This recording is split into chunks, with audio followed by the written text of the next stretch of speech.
প্রতিবাদী কথা বললে অ্যাকশনের চাইতে রিঅ্যাকশন বেশি হয়। এখানে যারা বসা আছেন, আমার বিশ্বাস যেহেতু আমাদের বৃহত্তর ফরিদপুরের অংশ তো মাদারীপুর, আর সারা বাংলাদেশে আল্লাহর রহমতে সারা বাংলাদেশে যা আছে এক ফরিদপুরে তার চেয়ে বেশি আছে।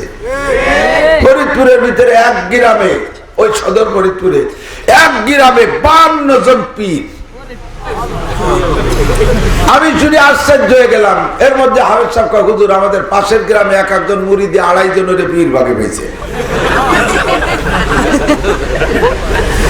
জিজ্ঞেস করলাম, তোকে পীরকে স্বভাব কেমন? কয় 100 নামাজ পড়ে না, পীরে কামাল, পীরে ড্যাগ, পীরে বস্তা, পীরে খেচড়ি, পীরে তোবারক আছে না নাই? আয় বসাই মিলি সে আদম রোয়ে হাস পাস বাহার দস্তে না শায়দ দাদে দাদ কার শয়তামি কুনত না মশলি গরওলি নস্তলানত বরওলি। বহুত সময় আমাকে আপনাকে ধোঁকা দেওয়ার জন্য শয়তানে পীর সাইজে আসে। বিশাল বড় পাগড়ি, 3 খেতে যে পাগড়ি বাঁধছে, এত বড় প্যাট, মানুষ ইচ্ছে প্যাট বড়,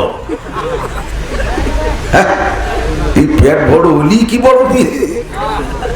কয় কি হুজুর আপনাকে মাহফিলি কত লোক হয়? তার চাইতে বহুত লোক হয় আমার পীর সাহেবের ওখানে।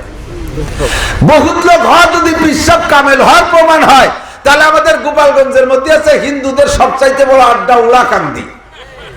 20 লক্ষ হিন্দু জমা হয়, তাহলে উলাকান্দির ও পীরও বড় পীর। আল্লাহ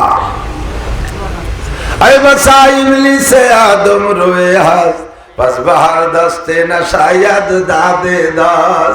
বহুত সময় শয়তান পীর সাইজে আসে, ওরে দেখে চেহারা ভালো হইলেই, পেটটা মোটা হইলেই, অনেক দামি দামি পোশাক পরছে, বিশাল বড় উঁচু টুপি পরছে, দেখে মুরিদ হইয়া যাবা না। আল্লাহু আকবার, ভালো করে বুঝে শুনে তার কাছে বায়াত হবা। মুসলমান দুনিয়া ধোঁকাবাজের আড্ডা হইয়া গেছে। কাজেই এখানে সব দলের মানুষই আছে। আমলিগ আছে না, বিএনপি, জামাত, জাতীয় পার্টি, ৮৮, চন্দ্রপাড়া, মানিকগঞ্জ, সুরেশ্বর, ভোজেশ্বর, ইনায়তপুর, বাহাদুরপুর, শরিয়তপুর, মাদারীপুর, ফরিদপুর, রংপুর, দিনাজপুর, পুর যত আছে সব দলের ভক্ত, তবলিগ, চরমোনাই, সব দলের মানুষ আছে না? যে দলের পক্ষে বলবো ওই দল খুশি, আর এক দল কবে সব যায় হয়ে গেছে, এই যে উল্টো ঘটনা শুরু হয়ে গেছে। কিন্তু দোস্ত আমরা নামে মুসলমান যত খুঁজতেছি আল্লাহকে, খুঁজতেছি কাকে? আল্লাহকে খুঁজতেছি, ভুল পথেও আল্লাহকে খুঁজতেছি। আমরা সাধারণ পাবলিক বুঝি না, যার পিছে গেছি মনে করছি এখানে গেলে আল্লাহরে পাওয়া যায়। সর্বোপরি কথা হলো আমরা সবাই পড়েছি লা ইলাহা ইল্লাল্লাহ মুহাম্মাদুর রাসূলুল্লাহ। ওরে আমলিগ বেচতে যাইতেও কলেমা লা ইলাহা ইল্লাল্লাহ লাগে, বিএনপি লাগে বেচতে যাইতেও লা ইলাহা ইল্লাল্লাহ লাগে। কথা কান ঠিক না?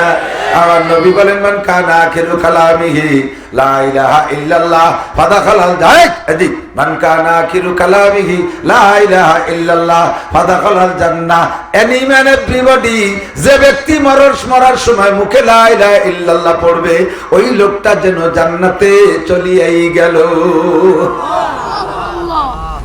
বিএনপির লোক যদি লা ইলাহা ইল্লাল্লাহ পড়ে বেঁচতে যাবে না?